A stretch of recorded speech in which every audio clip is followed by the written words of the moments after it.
I am young, I am 20 years old, yet I know nothing of life but despair, death, fear, and fatuous superficiality cast over an abyss of sorrow. I see how peoples are set against one another, and in silence, unknowingly, foolishly, obediently, innocently slay one another.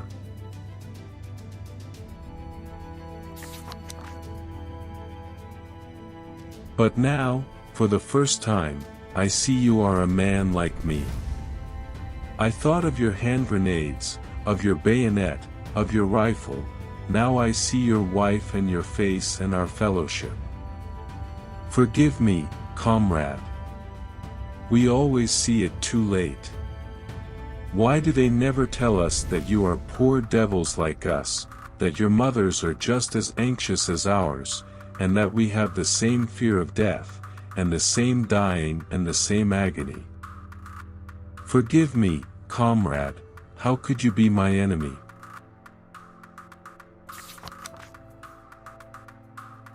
We are not youth any longer.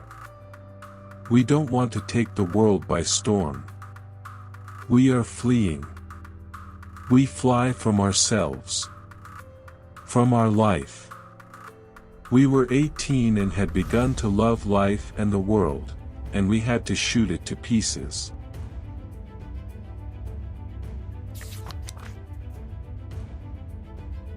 It is very queer that the unhappiness of the world is so often brought on by small men.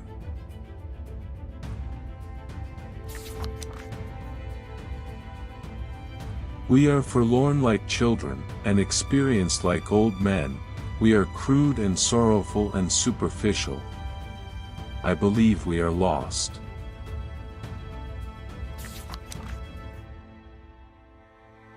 We were all at once terribly alone, and alone we must see it through.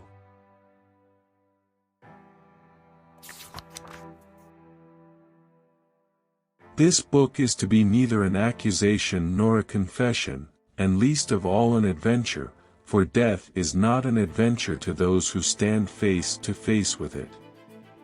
It will try simply to tell of a generation of men who, even though they may have escaped shells, were destroyed by the war.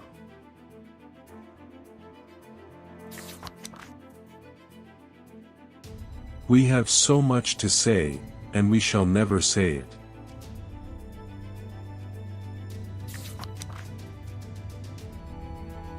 We are little flames poorly sheltered by frail walls against the storm of dissolution and madness, in which we flicker and sometimes almost go out. We creep in upon ourselves and with big eyes stare into the night, and thus we wait for morning.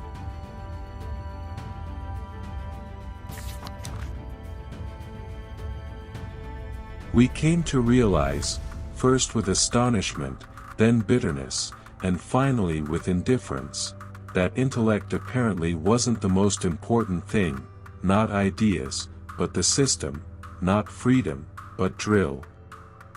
We had joined up with enthusiasm and with goodwill, but they did everything to knock that out of us.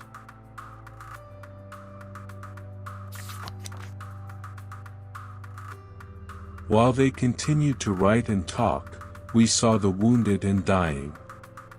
While they taught that duty to one's country is the greatest thing, we already knew that death throes are stronger.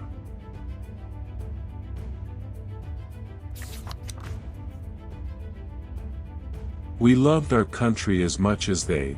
We went courageously into every action, but also we distinguished the false from true. We had suddenly learned to see.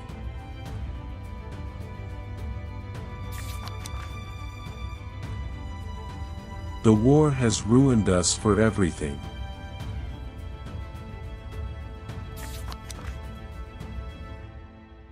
For us lads of 18 they ought to have been mediators and guides to the world of maturity, the world of work, of duty, of culture, of progress, to the future.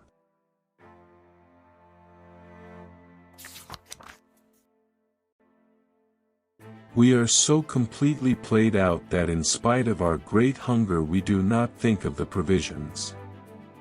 Then gradually we become something like men again.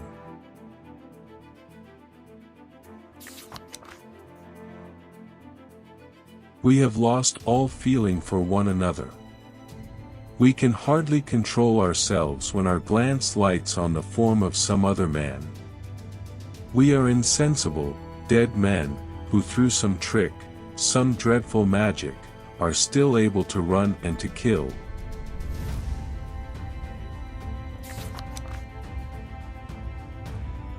Our knowledge of life is limited to death.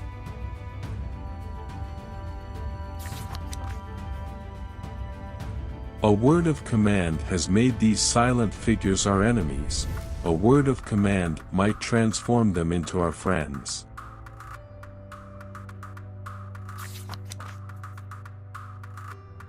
They are too grievous for us to be able to reflect on them at once.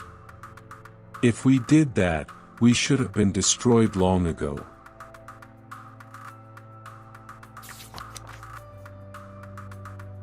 My heart beats fast. This is the aim, the great, the sole aim, that I have thought of in the trenches, that I have looked for as the only possibility of existence after this annihilation of all human feeling.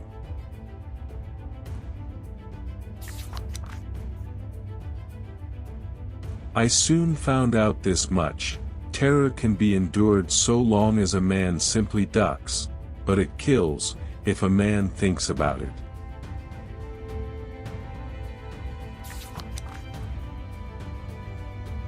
Our thoughts are clay, they are molded with the changes of the days. When we are resting they are good, under fire, they are dead.